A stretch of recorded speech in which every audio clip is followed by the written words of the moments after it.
So in some of the earlier videos, Jared has been giving me crap about not being prepared for the project. So by some he means all. I did all of them. Start to prep with getting as many tools as I thought I'd need. You might be looking at the booster seat and think, but Josh, that's not a tool. Now this is essential for comfort while you're sitting. Let me assure you, that's Jared's timeout chair. So keep it moving. So anyway, let's get into the project.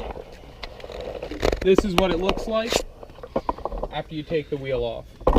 Again, I think this has a wide array of like all the 7.3s, what, like 99 to... I'm aware of, I don't know so much on the rear end. The rear end, it might actually go up to like 07. But I know on like the steering gearbox, there's, sorry if to throw a crappy picture, I'm adjusting Jared got a new tool, or a new toy, and that's gonna look awful. So now, now that you're all dizzy, hopefully you're at home drinking, so it doesn't. I'm probably just taking that out. Yeah, I'll probably cut it all.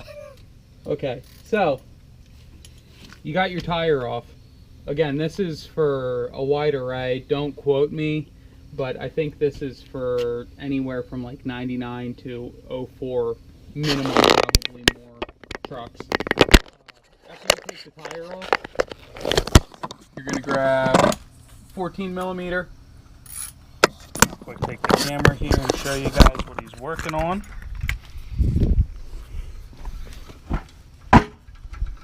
So here you are at the rear, taking out 2 bolts for the 2 bolts, 14 millimeter.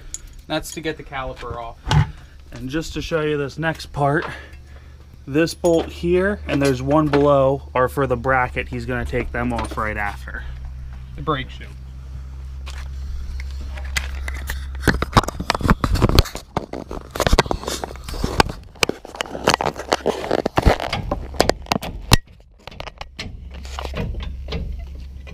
See that? That's what I'm afraid of. I don't know. Caliper is locked up either. Now be careful not to do that, because you don't want less than 286 what not to do when changing your brakes. You don't want to have it hanging by the brake line. I got lucky. I didn't rip the brake line. So would be an excuse to put braided lines in, though. Yes, it would. So then you're going to grab your 18 millimeter, get the brake shoe off.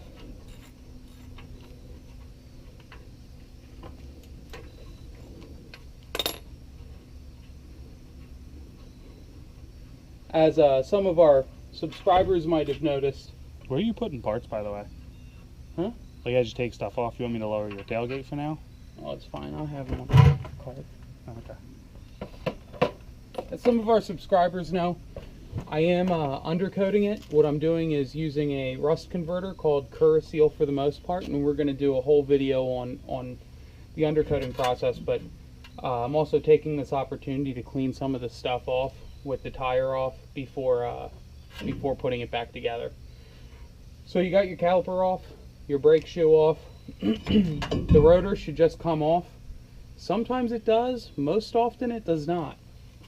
And since the camera's running, were awful. It's pretty impressive that it came off just that easy. All right, so ask him how much prep work he did, guys.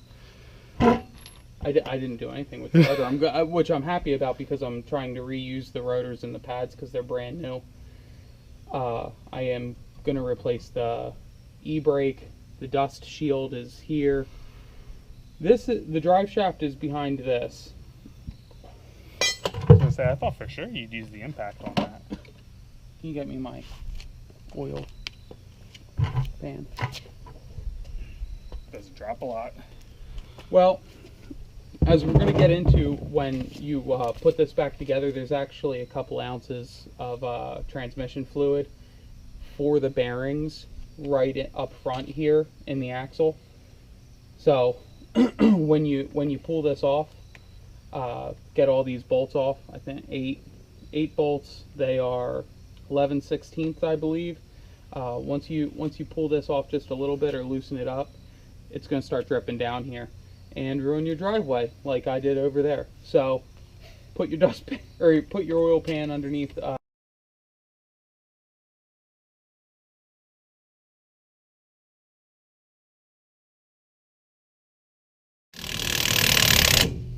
Always in a star pattern whenever you do something like this.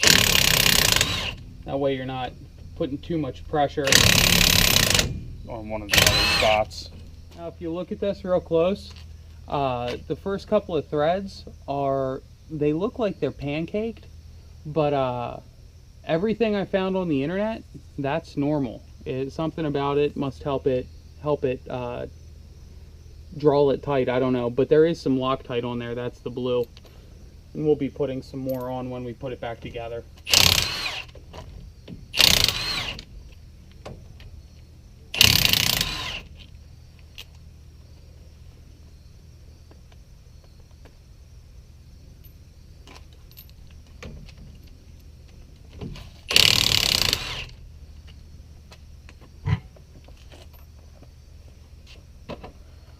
Alright, I guess it needs a helping hand.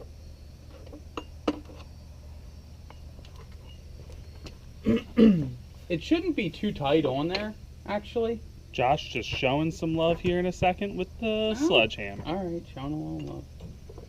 Oh, did you actually have to? I wasn't sure if I had to, but just put a little wedge in there. I'm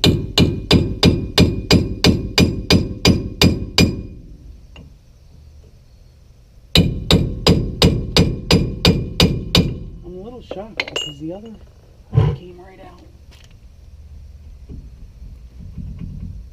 There's an O-ring in there. Yeah. That's probably a big O-ring.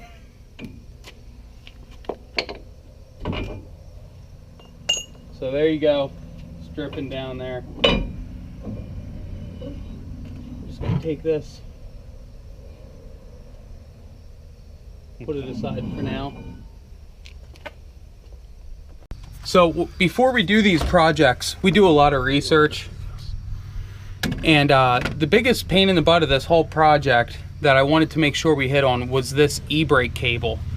This is a monster to get out. If you'll notice, this metal piece right here is kind of flared out, so you can't get it through. You almost need to get like needle nose pliers or a flathead and relieve the pressure on this spring. And I used what the heck are they called? Zip ties. I zip tied this back as far as I could, and then what I did was I moved those metal flares, squished them into the hole, and what will happen is you can pull this cable out just far enough that when the cable's back like this, you got just the cable, which is skinny enough to fit in between here. It's a pain in the butt, and I'll try to go back to it. Might be able to show you better once it's removed. This is a good time to remove it, or after you get the entire hub off, and then you can actually pull this this whole assembly off once the e-brake's off and get all the components off. If you can't get it now, you can get it later, is what I'm saying. So we will hit on this later on in the video. So let me.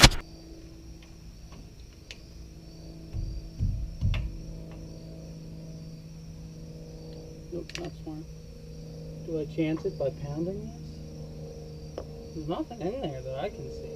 Let me see. I didn't see anything either. Put the threads taken down. That's what we're gonna have to do.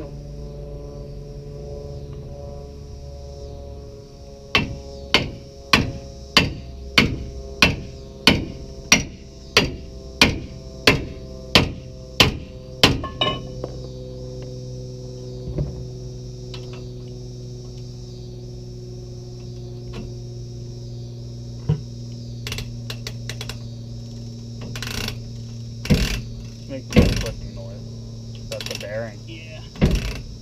No, not the bearing, it's the retainer nut. I think when you take the sledgehammer to that, I'm just going to put in a little edit. Not our smartest idea. It works though. So this is the mechanism that's retaining the hub on there. If I can get it to move. So it runs along here and makes these clicking noises. And if you'll see here, there's 1, 2, 3, 4 holes. That's why you need that special socket. For some reason I couldn't get the socket in there. It was almost like the transmission fluid had like gunked up the inside of the shaft, and it just wasn't sliding in as easy. I don't know if that's common or not, but it's a little scary because I didn't know if I was going to be able to get that socket out. Well, it would have came out one way or the other, but I might have had to make a parts store run. So that's step one on hub removal, is this little retainer nut. And I don't know what this guy costs, but it's kind of goofy looking, so be gentle. And I don't recommend the sledgehammer, but it worked. He gets lucky every now and then, I gotta say. Alright, so next is going to be one of the, well, it would be the outer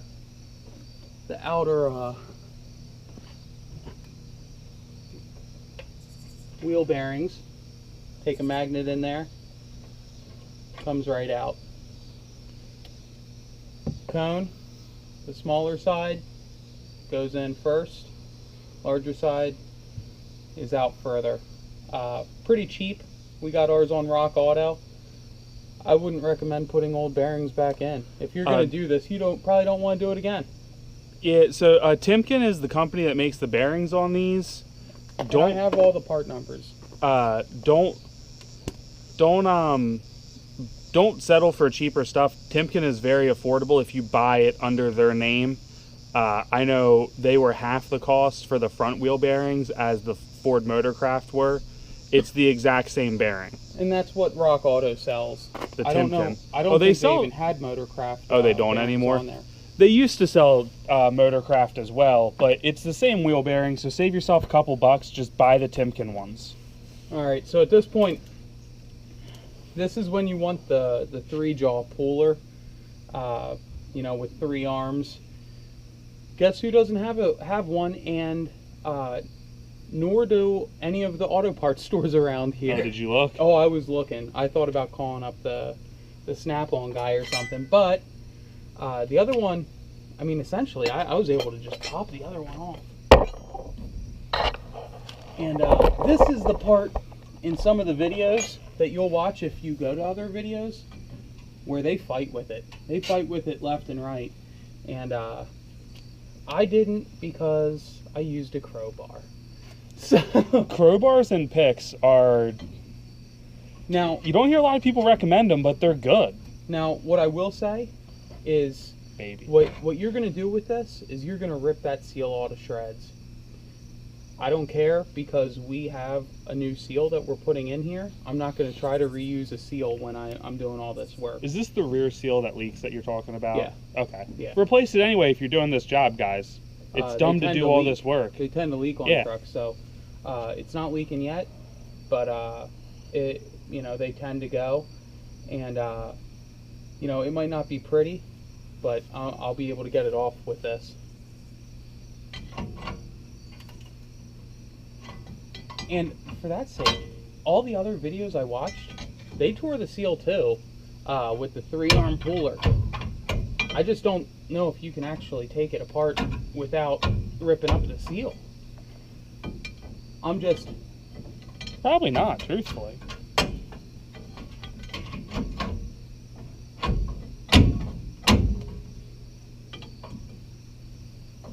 He's also redoing the Ebrake stuff, guys, for those of you getting excited.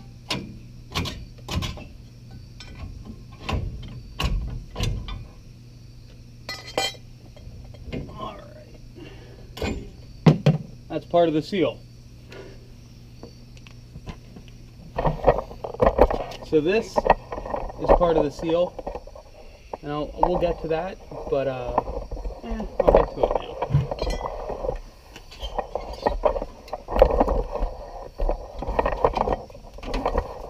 On there? Yeah, it's on there. just trying to bring it down a little bit. So I don't think all that height is needed anymore. So that's all part of the seal. It's all getting replaced. We'll go to that once I remove the rest of this dust shield. Next,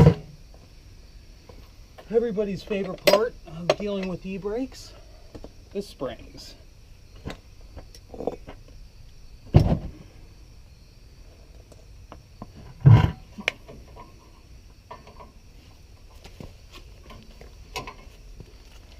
We are replacing the springs, so again, I'm going to butcher these and not give a second thought to it.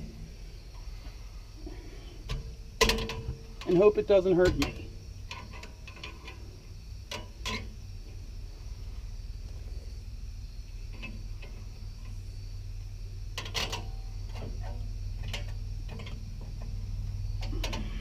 Alright, I'll do this bottom one first.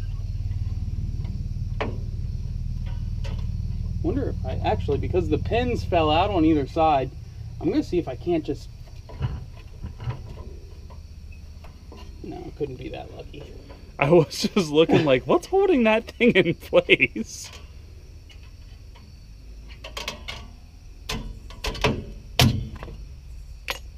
That hurt YouTube.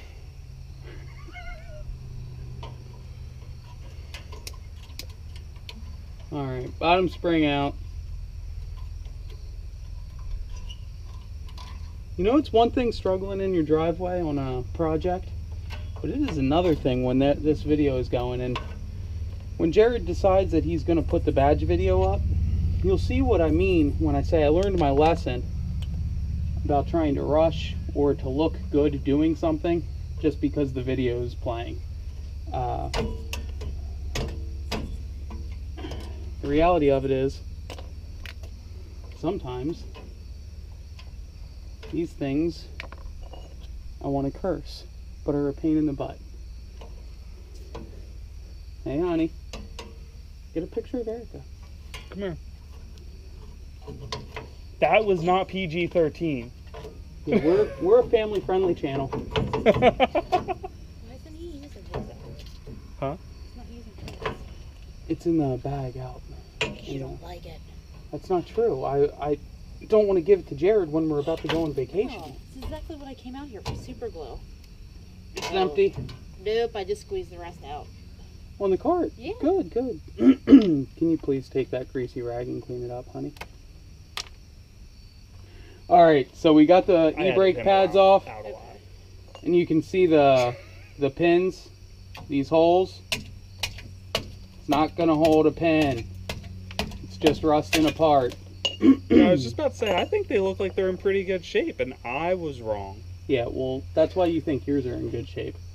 Mine are in good shape. Alright, stop throwing shade, you two. Thanks, Mom. Alright, I need a 5-minute break after that, so stay tuned. So if you look right underneath the Ebrake cable, you have 4 bolts. They're, what is it, 15/16 is the deep socket is what I'm using. I'm gonna hold the flashlight. Just a little bit of a pipe on there to make it a little more convenient. So these are the bolts he's talking about. I didn't get a good picture there earlier. That's what he's currently working on. So he's gonna take them off, and then we're gonna come back. They're squeaking. We're gonna cut out here for just a minute for him to take those off, and then we'll be right back. So we broke all 4 of those bolts behind the dust shield. So now everything is loose, and by loose I mean rusted together. So you need to get something like a persuader of sorts, and just kind of give it a little tappity tap.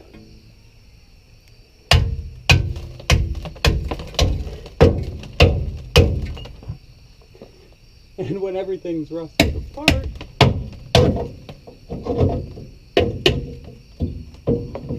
just ever so gingerly. So there it is. everything's off the axle. Can you see how crappy this looks? Looks nice where the seal was on, but the rest of this is crap. So we're going to wire brush that, paint that up nice, so we can undercoat that and may have everything look sharp before we put it back together. Okay guys, because of lighting here, it's getting late. The video makes it look a lot darker than it really is, but just so it doesn't look terrible for you guys here, we're gonna wrap up. But there's 4 studs there. All he's doing is putting something underneath to support it and hammering them out. And then he's gonna do what he said he was gonna do with the Ebrake cable there. He's using a big socket he has to lift the dust shield off. We're gonna kick off real quick, just to try to get this spring. If we can get a good picture of what we did to get the spring off, we'll come back. Otherwise, we'll close this video out and see you for the next video putting it back together. All right, so on the slim chance that you can actually see this, we zip tied the crap out of this spring, and here's the metal sleeve that's gonna make you say a lot of bad words that you're not proud of. It sits in this groove between this metal piece and this collar, and you'll see these are flared out, and it holds it to the back of this metal piece, and you might not be able to understand what I'm talking about, but you will as soon as you tear it apart. It makes perfect sense. It's just a pain in the you know what to get it off. But he's talking about butt. So what you have to do is, between a flathead screwdriver and channel locks, you're gonna have to make this skinny enough, hold all these things down to pull it through this metal piece right here. And since you have that spring zip tied back, you're gonna be able to keep the spring actually goes into this metal piece, but since we have it zip tied back, you'll see this piece where it's just cable. So all we're gonna have to do, oh sorry, I know you probably can't see this, but what we're gonna do is we're gonna pull the spring back, and where it's just cable, this metal collar is gonna be able to, here. So I pull the spring back, and now it's all pure cable, and that's the only way you get that through there, okay? So it's like this, it's in here, you pull it through, pull the spring back, and just slip the cable out. And then you just simply got this piece.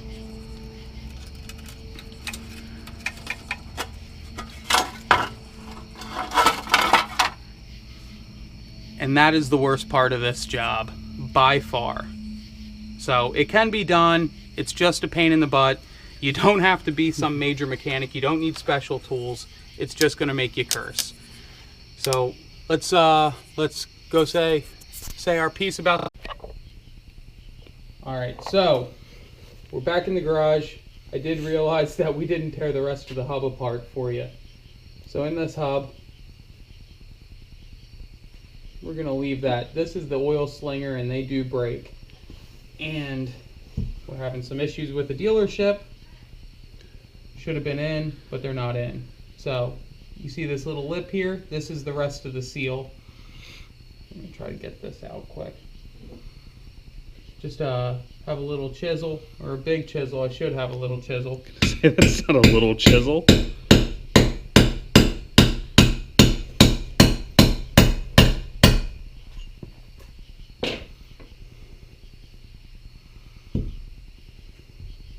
Trying not to break the oil slinger, that metal plate that I'll show you in a second.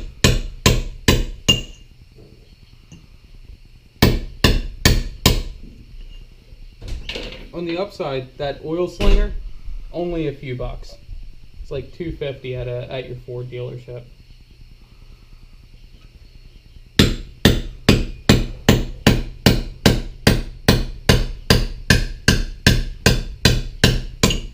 Which with these trucks, how often does that happen?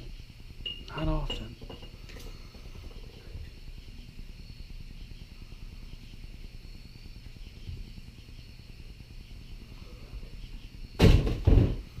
Eric, are you sure you don't want on film? You don't want to make an appearance? Just checking. So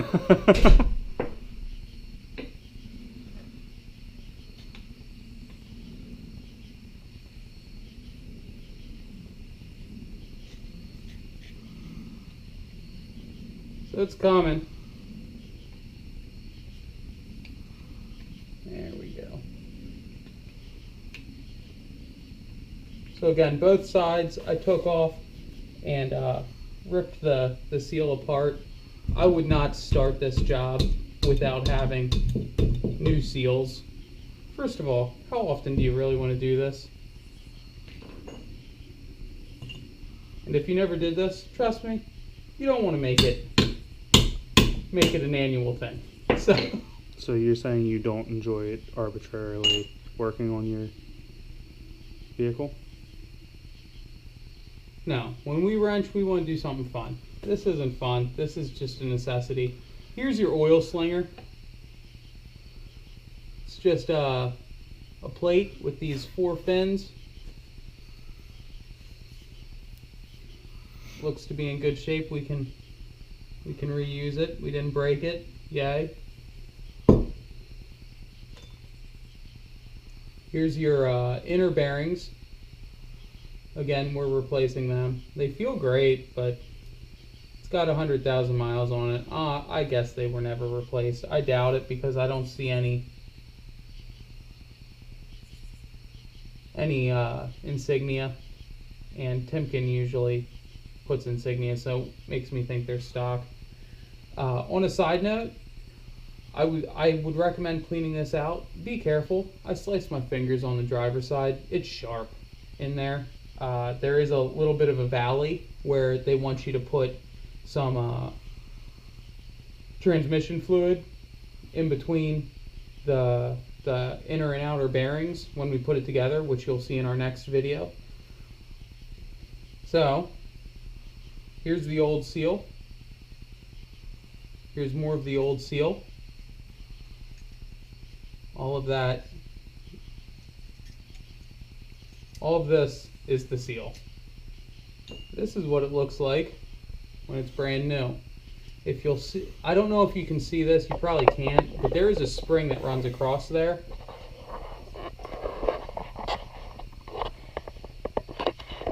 And it's still in here, but I found it on the driver's side, sitting in here on top of the bearings, and I did not know where the spring came from. So I was going to try to reuse the spring until I did a little bit of research and realized that that's actually part of the seal that holds the 2 pieces together on the seal. So the way this thing goes together is you put the bearings in, and now tomorrow we're gonna be putting the new bearings in, but you put the inner bearings in, and then the seal right on top. It's 2 pieces on the inside, and then once it's on, you have another set of bearings, and then you're going to put the transmission fluid in the valley between the inner and outer bearings. You'll know exactly what I'm talking about when you pull this apart. And then the drive shaft tube for the rear has threads on it, and then you just put this on top. Now it does have an orientation that you need to, this little peg, you have to have it aligned. And then on the passenger side, the threads are normal, righty-tighty, lefty-loosey. On the other side, it's reversed, and you want to tighten this to 60 foot-pounds. And then if you're using, I'm going to correct this in the next video, but I believe it to be, if you're using the same bearings, you back it up 5 clicks. If you're using new bearings, you back it up 7 clicks. I need to research that to confirm because I forget now, even though I just did this on the other side of the truck. But it's different for new bearings as it is for old bearings, and you can hear it. So you tighten it to 60 foot-pounds, and then as you loosen, you'll hear these clicks. And this is the retainer nut that goes on that shaft. So, Jared, what do you think? Close her down for the night? Yeah. All right, it's getting late. See you tomorrow morning. Well, probably take a little bit longer to get these videos up. But hope you learned something. If you did, please subscribe to our channel. We love likes, we love comments. If you did. Even we if love you didn't like it, subscribers. subscribe to the channel. Yeah, hate on us. We love haters. We are haters. See you tomorrow. Josh is. Bye.